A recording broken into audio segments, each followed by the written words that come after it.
The misty mountains cold. Is this that Hobbit shit? Hello and welcome to That Hobbit Shit. I'm Corey. And I'm Mike. Hey Mike. Hey Corey. What are we here for today, Michael? Brother. My brother, my captain. We are talking about the Fellowship of the Ring, the second half of it, disc 2 in the extended edition. Yes. An entire disc was left for us to watch, and here we are, having watched it. Yeah. Some might say the better disc, but before we do, should we go to the Green Dragon? Yes, let us happily go to the dragon instead of begrudgingly. But the only food for the brave and true comes from the Green Dragon.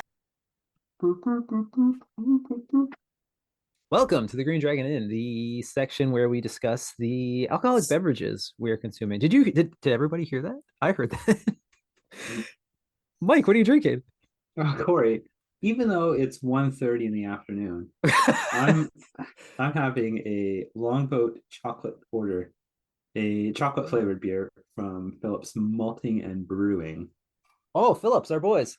Yeah, actually, Phillips are in the news right now because the owner has just allowed any long-term employees to buy shares of ownership in the company. Oh, that's cool. And they're being applauded for that.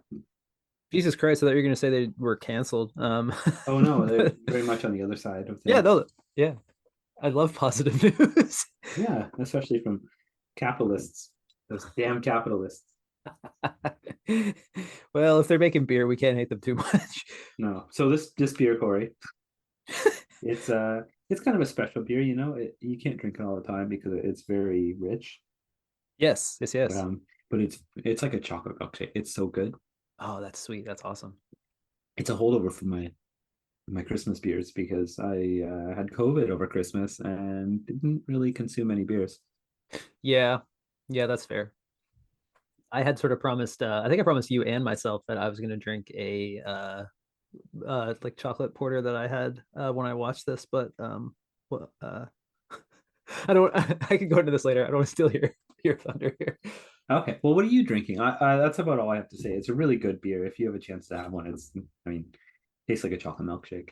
Okay, cool. Yeah, no, that's great. I like Phillips quite a bit actually because they're Blue Buck, are they not?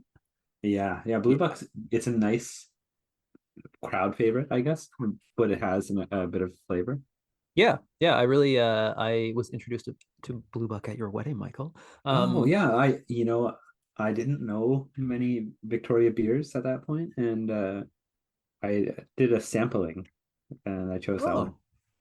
Oh, sweet. Oh, that's rad, actually. Nice little intro. Yeah. I've had once or twice another beer there has popped up at the LCBO here, so I've had a couple. Oh, could it have been Bottle Rocket? No, it was Electric Unicorn. Oh, that one's pretty good, but I like Bottle Rocket. Oh no, I don't think I've seen that one. Chocolate Porter, man, if they ever send that out there. They might have I don't know if holiday I'm packs actually. Maybe like some leftovers that didn't sell. I should look around actually. Yeah, they usually sell chocolate porter in a tall bomber, Oh, sweet. 6.5 milliliter or 650 milliliter, 6.5 liters. It's a barrel. Anyway, what are you drinking, Corey? The holidays are over. What better to drink than a bit of the hair of the dog that bit you? I'm drinking, Mike, a mimosa style beer. Oh, Yes. Full disclosure here. This was the Rings of Power awful beer reject of mine. Because we combined the last episode. This was my second best worst beer. And I've been really looking forward to trying this. I've been really curious. I'm pretty sure reading the label that it is actually just beer with orange juice added. those aren't bad, Corey. They aren't bad. Yeah, no, it's not a bad thing. And actually, I am sick. That story I was starting to tell was I was gonna drink a beer last night, but I actually decided to watch the movie in the bath with some tea to try and sweat this sick out. So yeah. That is funny. I'm sorry that you're sick, but what a time to watch the Lord of the Rings Fellowship in the bath. It was pretty fun. Yeah. I should mention this is from Collective Arts. It's called Daily Forecast Mimosa. Yeah, it's fine. It tastes like beer with orange juice. Enough about the beer, Corey. Did you have little boats in your bath that you could float around? I did not. Did you have a slimy little gross dude on a log floating around? You know, I swear to God, I saw it out of the corner of my eye. As a parent of a toddler, any slimy, gross logs that appear in the bathtub are problems. It's an evacuation. Did they also crawl out of an underground cave after 400 years? Smelled like it. Mikey, I have a beer related news article for you. You mentioned a long time ago something about sediment in beer. Yeah. And I was just smiling and nodding, pretending I knew what you were talking about. Since then, obviously, I've realized that beer has sediment sometimes. But have you ever rolled your beer before you open it? No. Oh, apparently this is a thing. Apparently rolling your beer breaks up the sediment and like remixes it for like hazy IPA style beers. I've recently learned this. Okay. I usually leave it at the bottom. I've had a couple. There's a really good brewery. I won't name them because I don't know, maybe people have a problem with it. But their beers often have a lot of sediment, and I think it's by design. Oh yeah. But I made a mistake one time of turning a can all the way upside down when I was splitting it with someone, and they just got like the haziest possible beer. Oh, interesting. Yeah. Yeah, they weren't happy. It was disgusting too. That's when I learned how to properly pour a sediment filled beer. Anyway, we're not here to talk about beer, really, are we? Well, kind of. Yeah, I guess you're right. Kind of. But no, you're right. We should move on. We got a movie to talk about. We have a whole movie to talk about. Well, whole half of a movie. Whole half of a 4-hour movie. Okay. Mike, we have what, 2 categories to discuss? I think so. I've got some just general. I said fuck your categories, Corey. I'm sorry. I just was writing notes as I went. I have some general notes as well, actually. Okay, cool. I thought it was best to keep them. Yeah, your categories were the special effects and the deviations from the movie. Yeah, just sort of going with what we discussed when we watched the first half of the movie. Yeah. All those months ago. It might have been a year ago. Yeah, possibly. Well, I think this is episode approximately 23, and I think we watched that around episode 13. So yeah, probably. Yeah. Probably close to a year ago. Yeah. Anyway, I digress. Mike, would you like to give us your first note? Yeah, my first note, Corey, is that this disc starts at a very weird spot. Aragorn. Aragorn. He is visiting the grave of his mom. Did you notice that? That's how they jump into this. Old PJ decided that's the spot for the disc. Yes. Yes, I noticed that. I actually have sort of 2 thoughts relating to that particularly. Do you have more that you want to say about it? It just seems like a weird spot to start it. I don't know. But I guess where else do you fit it in? Yeah, I suppose. Yeah, but yeah, it's an odd pausing point. When Hugo Weaving came on, Elrond, first of all, one point is that, my God, he looks young. And then as I was watching it, I was like, all these actors are so fucking young in this. Yeah. Anyway, but when so I was watching it and I was into it, and then, like, 15 seconds in, Elrond starts speaking, and I started laughing because I was like, I wasn't in the headspace yet. I was like, this grown man just fucking being like, Aragorn.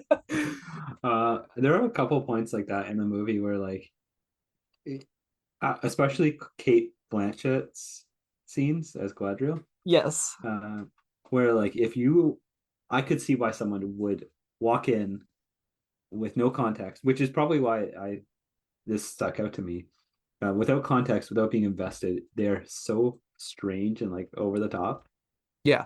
Yeah. Obviously, the movie pulls you in, and it seems like it's not that odd at the time. You know what I mean? Yes. But yeah, you do need a second. Like, yeah, like, just having been a year since we watched the other disc, suddenly having him come in with that line was just like, Yeah. whoa, whoa, whoa, whoa, whoa. This is some serious Hobbit shit that like I think we both get made fun of by our partners for. Yeah, exactly. It gave me some context as to why I get laughed at for watching this kind of stuff. Yes, If yes. you're not there from the start. Yeah, totally. Yeah. And it's interesting too, in contrast to the book, like the as much as you and I might be irreverent all of the time, the book is fantastic. And like it's so complete that it doesn't really take you out of it, but I think it's seeing it on the screen in the Yeah. wrong context is just kind of like, whoa. Yeah, there were a couple scenes where I thought like this must have looked so funny on set. Yeah. Yeah, I kept thinking about the set too, and like all the different shots that they would have had to film like multiple times. Yeah. Yeah, yeah, fun stuff. I have a note here, but I'm going to skip it for now. Okay. Corey, the sweeping shots when the Fellowship is traveling, I think those are why I love these movies so much. Yeah, it's fantastic. It's so cool. Yeah, yeah, it's fantastic and cool. I just can't think of another movie that ever even comes close to that. No, no, yeah, it really does stand out. And it's like, I guess this has to do with being in the proper headspace. Is like, there are certain things when you're watching it with a critical eye 20 years later, that like you can sort of notice. Like there's a point at the beginning where it's panning around like some ruin, and you can tell that the ruin is computer generated, but like just barely. It Yeah. works so well. And then like when they're in the boats paddling on the river, you can kind of tell that the hobbits are dummies if you're paying attention for it. But it doesn't matter. Like this, it's really good. One of them is a dummy, and that's debatable.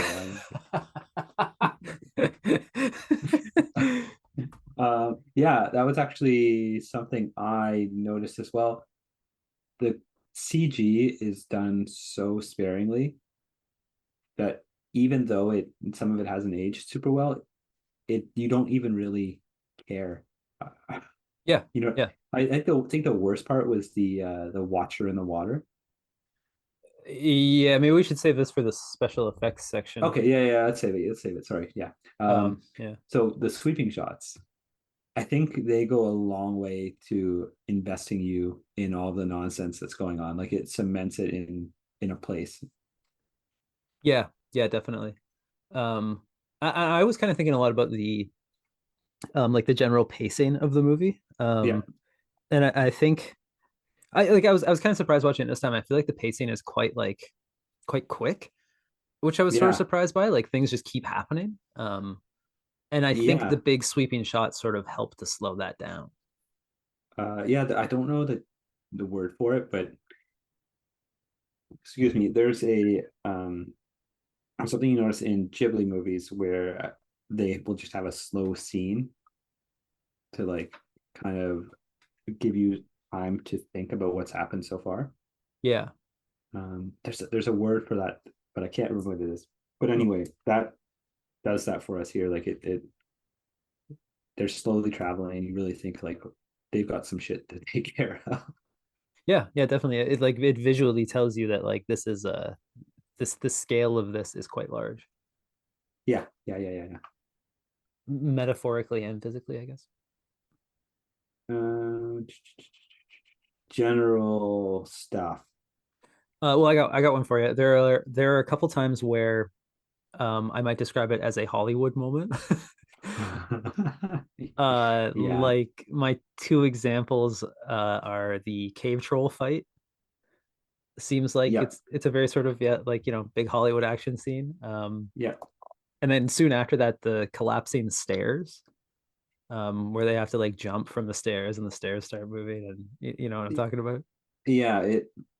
I never really loved that part, but at the same time, I understand why they had to build up the tension Yeah, and yeah, have stuff happen. yeah. They It's fair. needed a climax at some point in this movie. Yeah. Yeah, Tolkien, God bless him, was a little long-winded, but but yeah, like obviously it makes sense. You have to adapt this to the film. You have to give it like wider appeal. But yeah. Yeah. Boy, what is general and what is not? I really appreciate how banged up everyone looks in this movie. I don't think it's CG. It's more like how it doesn't speak to the special effects as much as it's just like a different time in filmmaking. Like not nobody except for Galadriel, nobody is like beautiful looking. Yeah. And they're all dirty and they've been sleeping on the ground. Their clothes are ripped and like they've got gray hair. Yeah, it's pretty appropriate to like what's going on. Like there are times when they're cleaner than others, like when they're leaving Lothlorien as opposed to like yeah, yeah, it's good. Yeah, it's very good like timely makeup and stuff. Yeah, and I feel like most movies today don't really care about that. That when that's done wrong, it stands out so badly. And I think it's done wrong in like most Disney movies. Yeah. A lot of Marvel movies, it's like, why does Captain America look perfect right now? You know, or like Yeah. he just has a bit of dust on him, but he's been, you know, he hasn't bathed in 3 weeks. Yeah, that bugged me a lot in the speaking of Marvel, the Black Widow movie, because like she gets really hurt and she's supposed to be a regular person, but then in the next film, or sorry, the next scene, you're just like, I thought she just fell out of a building. Like, Yeah, yeah, I feel like there's just it's just a 20-something-year-old movie, and there's just been a change in Hollywood, and everyone has to look perfect all the time. yeah, yeah, I suppose, yeah. Yeah, it's Yeah. just it's something that I think helps this movie a ton too, and I don't think a movie like this could be made again. No, well, yeah, it's tough because like it really has to invest you and really has to pull you into this world because this world is so complete. And if you've read the books, you know how complete the world actually is. And if there's something like that that just like, you know, they always look perfect. It's like, well, no, they're in the wilderness. Yeah, Yeah, it's and yeah. another thing it does, it really makes the elves stand out. Like all these Oh humans yeah. and dwarves and hobbits and whatever you want to call them. Oh, Gimli is filthy. Yeah, they're yeah, he's disgusting. But then and then every once in a while you see Legolas and Frodo a bit too, which makes sense in the context, but they just look like they're a different being altogether, you know? Like, Which they should. Yeah, I yeah, like that. Yeah. yeah.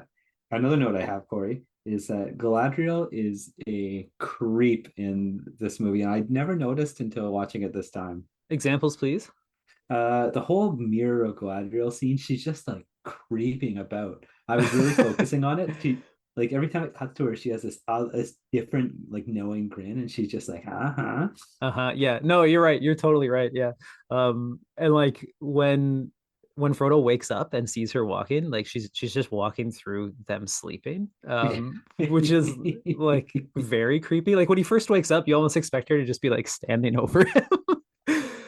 It's perfect. Um, because she should be like weird and aloof, you know? She's seen a lot, Mike. Yeah. One thing I noticed too, maybe this goes into special effects a bit, but I read about a while ago. Her eyes in this movie are like they're reflecting the starlight all the time, or like the someone speculated the light of the trees, Oh, interesting. and it stands out from every other character in the scenes she's in. Oh, holy shit! I didn't notice that. That's cool. Yeah, I read it a couple months ago, and then I was looking for it this time. Oh, It's there just was. a weird little detail. Like she's the only elf on Middle Earth who has seen the trees. Oh yeah, that's wild. Yeah. Oh, that's cool. Oh, my other general one is the amount of detail they put in the sets is so cool, and it really gives it like a lived-in feel. I think you mentioned that before. There's a mention in, or sorry, there's a scene in Casa Dune Yeah, in man. particular where that place looks so cool, and there's one scene when they're fighting the cave troll, and it's just like a sweeping shot, and you see all these dwarven runes written all along the wall on this like busted up wall that they're smashing through. Yeah. And it that really struck me as like one of the needless details they've put into these shots and these sets. Oh yeah. Yeah. Okay. Yeah. Fair enough.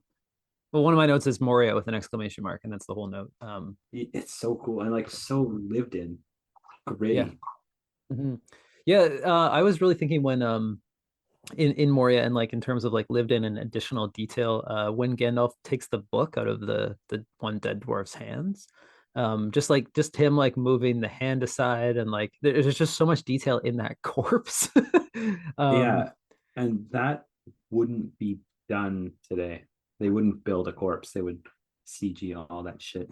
There's so many corpses. Like the opening scene of Moria is like in terms of like horror, like the soundtrack, like the way it's filmed, Gimli's what do you call it? Gimli's lines. Yeah, It's so perfect. And then you see all the bodies around and they're on the stairs and it is so good.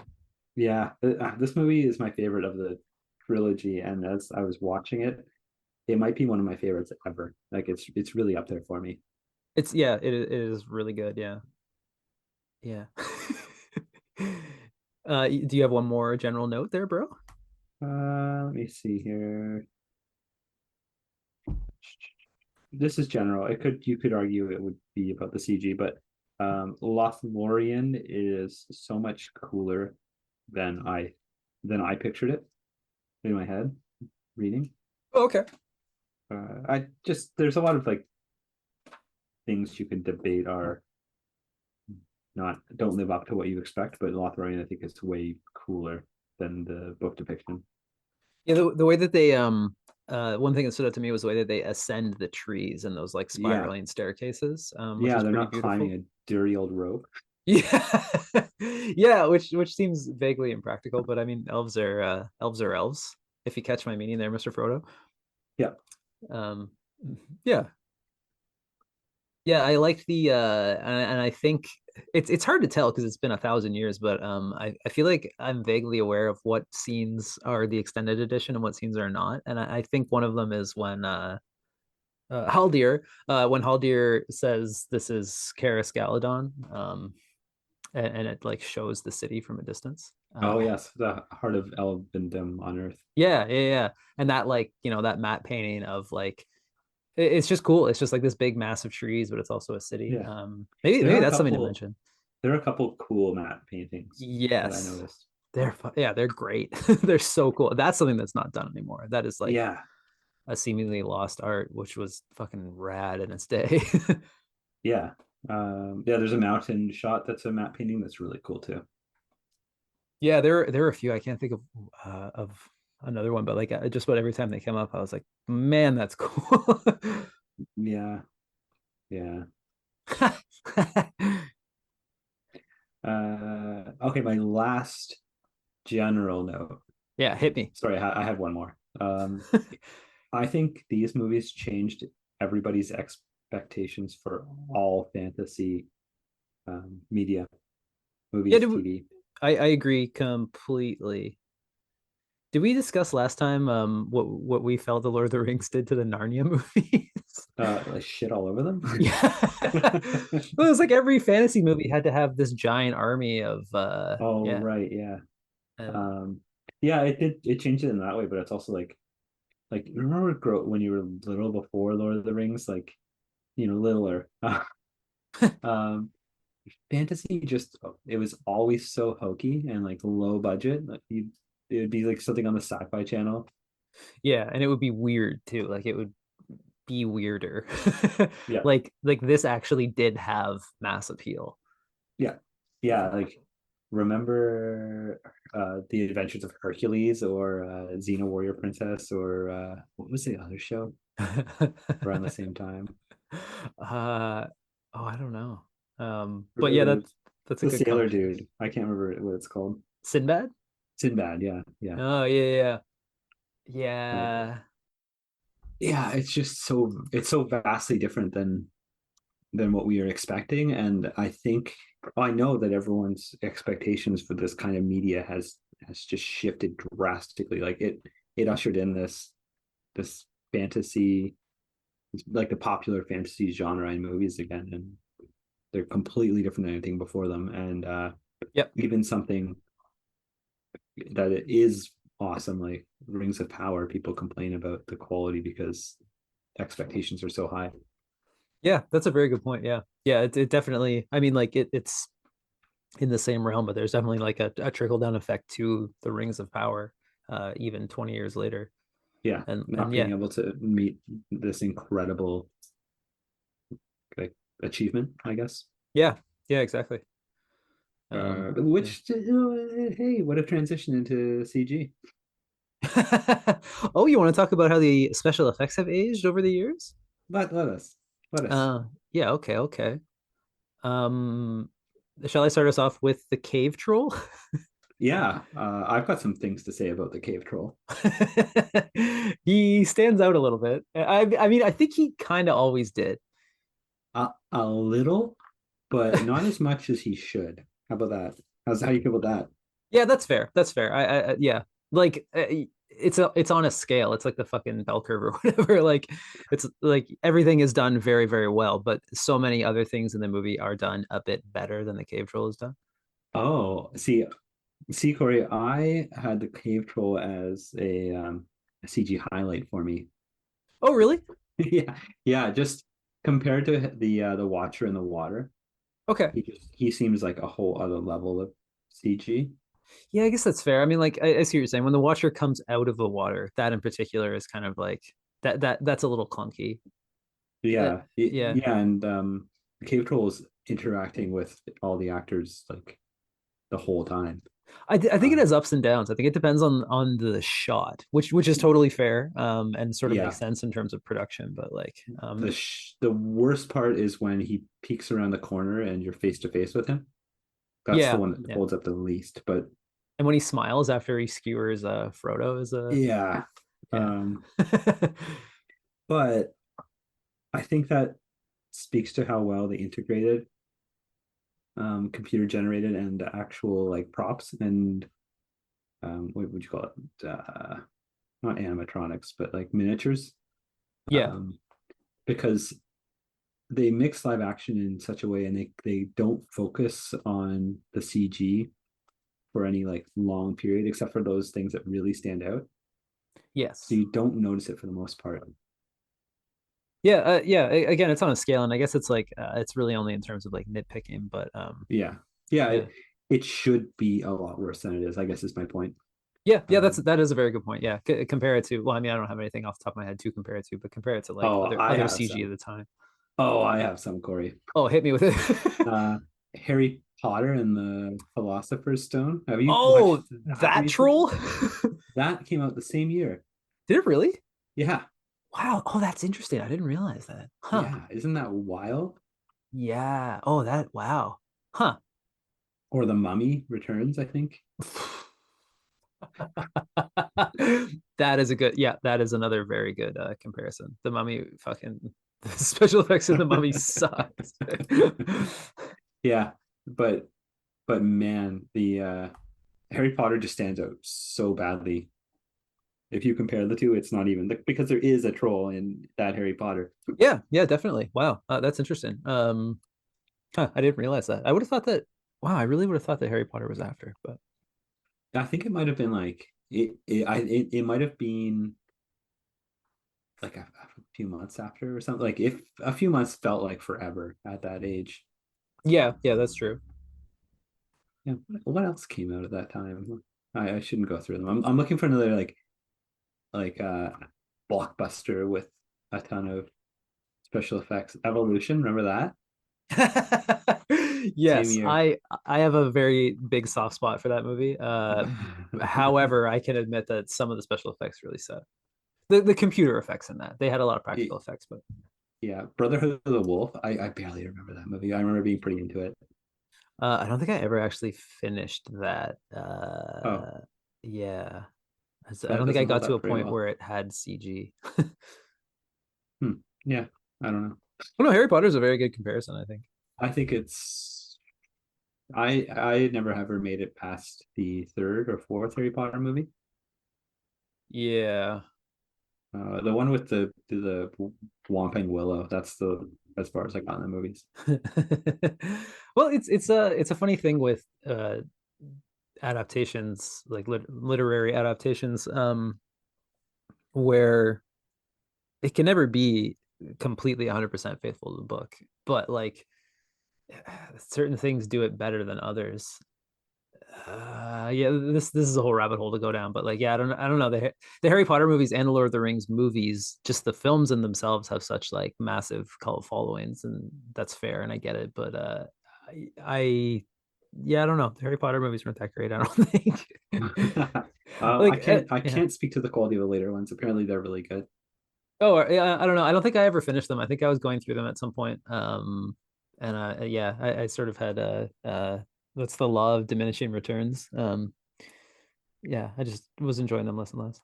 That's what happened to me with the Whomping Willow. That was like, it was such bad CG at that point, and like it was so geared towards children that I couldn't get past it for whatever reason. I wasn't in the right mood, and then I just lost momentum. Yeah, that's fair. That's fair. Another movie that came out in 2001 was Spirited Away. Why do you bring that up, Mike? Oh, no reason. I just like it. Oh yeah, Miyazaki's birthday was a couple days ago. Oh, The whoa. computer at work alerted me to it, and I was like, "Why are you giving me these alerts?" Oh, I just bought the book that his next movie is based on. Oh, he has a next movie. He's coming out of retirement again, He came out of retirement for the third or fourth time approximately. Yeah. to do one last movie. Well put. Yeah. Well, that's great though. Actually, that's kind of exciting. Yeah, it is exciting. We'll see how it is. The last one was great, but it was not as good. I may not have seen the last two, to be fair. The Wind Rises was fantastic, but it was not a whimsical journey. Yeah, okay. What was before that was Ponyo, I'm pretty sure. Really? And I know you saw Ponyo. Oh, I for sure saw Ponyo. You saw me seeing Ponyo, and I saw you see.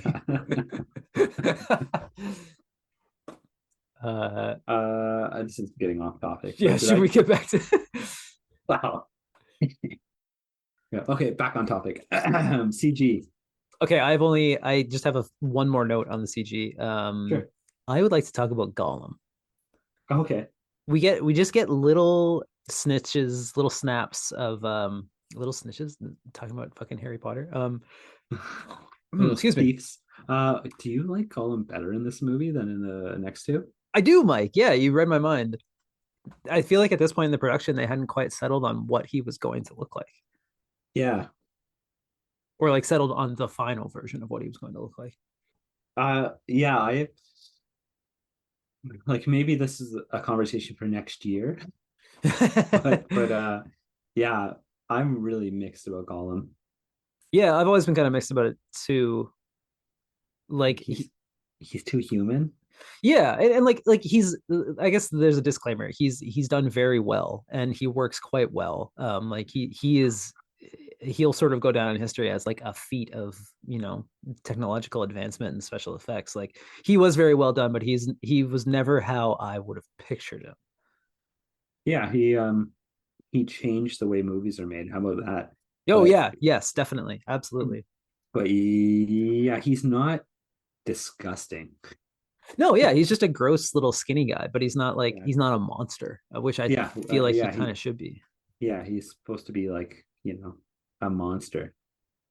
Yeah, like in this, the glimpses you get of him seem a little bit more monstrous, like the giant glowing eyes, the gross, like slimy frogness. Yeah. He shouldn't be maybe quite as frog-like as he was in that Hobbit animated movie, but where he was actually just a frog. Yeah, I don't have anything else for CG, and you're spot on about. I agree with you. I like Gollum better in this, and yeah, he's still amazing. It's just different than what I was picturing. Yeah, exactly. Yeah, and that curve again, I guess, right? Of like, we're talking about a great movie, but Yeah. Since you asked. Not CG, but I skipped this note. Gandalf's hat is so cool. I noticed that in one. I think you see him. I think when he's trying to open the door of Moria, and you see him from behind. Yeah, it really highlights how cool his hat is as a prop. Yeah, like they spend a lot of time making a substantial. Like it's thick. Yeah. Yeah, it's a very substantial hat. Yeah, they made a wizard hat look practical and somehow. The filmmaking mastery. Yeah, anyway, I had to. Oh, another CG note is something that's not really focused on these days in computer generation is or in CG as much. Did you notice a lot of the lighting was done so perfectly? Like a lot of care was given to how the characters were lit. Yes. Again, I think highlighted very well in the Moria scenes Yeah, when there was like, yeah, that single light source. yeah, and like they painstakingly made sure it was right, and it helps them not to stand out against all this pretty crappy CG by today's standards. Yeah. But it integrates them better than today's movies are. Like a lot of Marvel stuff, they don't really bother with multiple light sources or like single light sources or light sources in general. It seems. Yeah, like, sometimes, yeah. Like Gandalf's face being lit up by flame. Yeah. Yeah. Man, Moria is the best part. Might be the best part of the trilogy. I like the canoe trip a lot. Yeah, the canoe trip's pretty cool. Short though, back to the pacing. Very, very short. And I like the mountain trip too.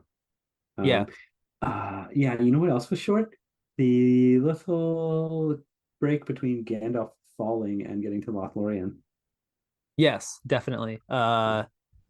Yeah. Well, okay, so let's get into differences between the book. Deviations, Corey. Deviations. Deviations. Well, I think this was another extended edition scene where like Aragorn kind of runs ahead right after he's like, get them up. Yeah. He's standing over like a pond for a second and he sees a forest and he's like, yes.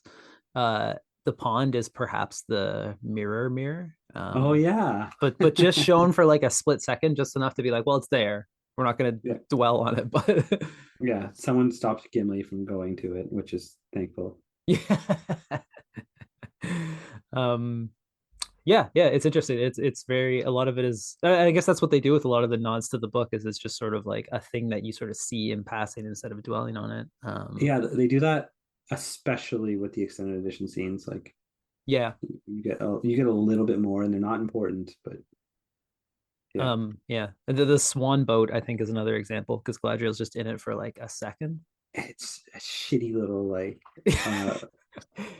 like trip down. What do they call them? Like the lazy river? Like the kissing river. I can't remember what it's called. Oh, like the tunnel of love? Is that what? Tunnel of love? Yeah, she has like a tunnel of love boat. Oh man, every single one of the Fellowship would love to be on that boat. Especially Gimli. Speaking of Fellowship, Corey, one deviation that I am a big fan of is the relationship between Boromir and Aragorn. Please explain. They're not like at each other's throats bitching the whole time. There's like a mutual respect they have, and it just builds up. Even though Boromir is a little prick towards the end. Gotcha. Yeah. They're just like, I feel like they gave Boromir's character a lot more respect than he got in the book.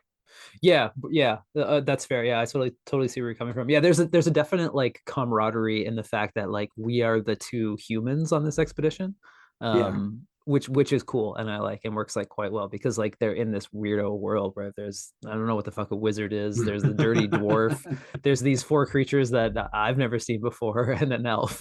Like, yeah, and maybe it even gives the audience a little more to relate to.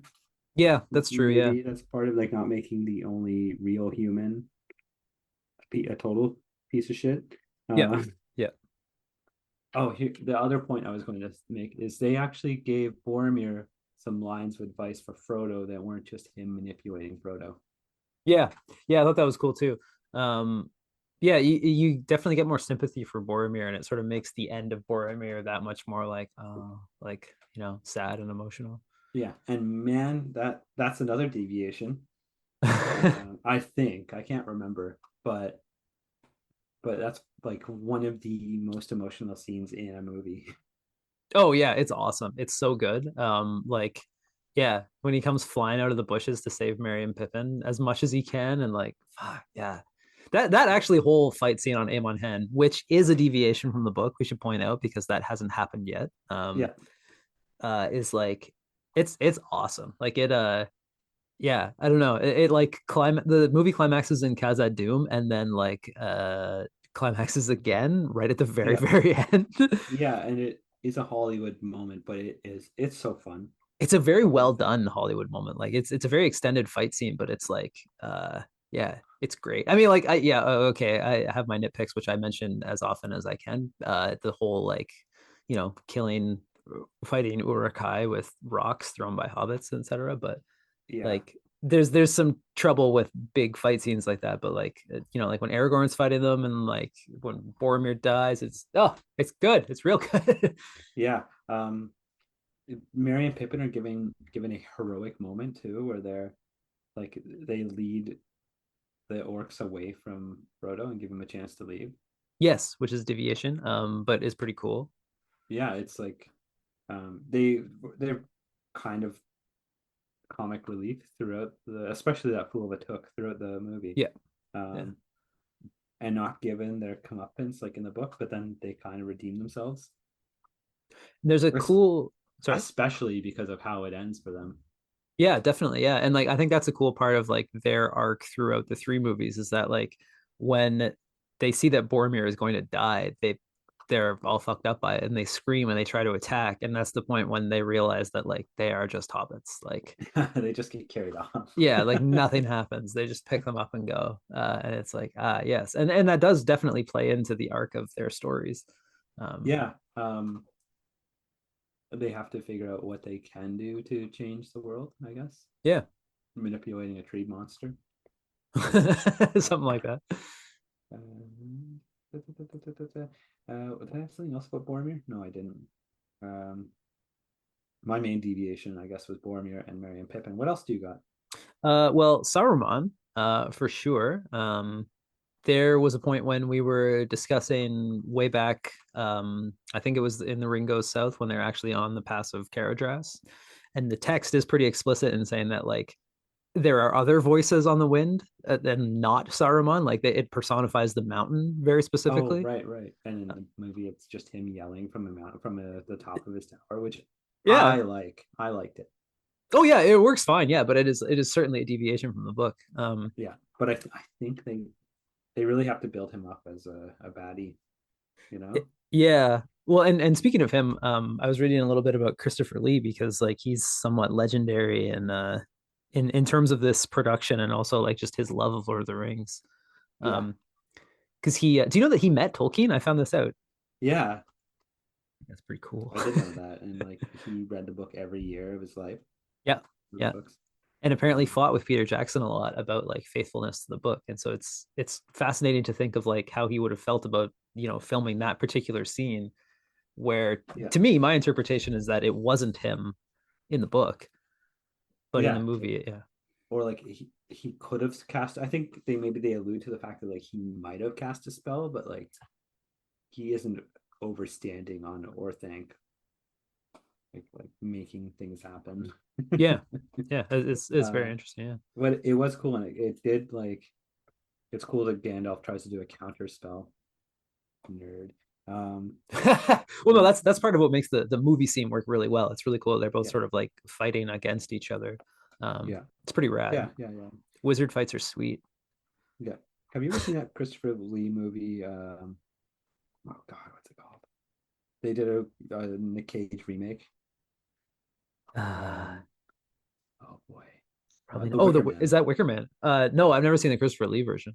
Oh, you should see the Christopher Lee Wicker Man. I kind of want to see the film where he plays Dracula and Grand Moff Tarkin is also in it because that came up a little bit when I was reading about him and I was like, I have never seen that. Did you see the trailer for the Nicolas Cage Dracula movie? With Legolas in it with Nicholas Holt. Yeah.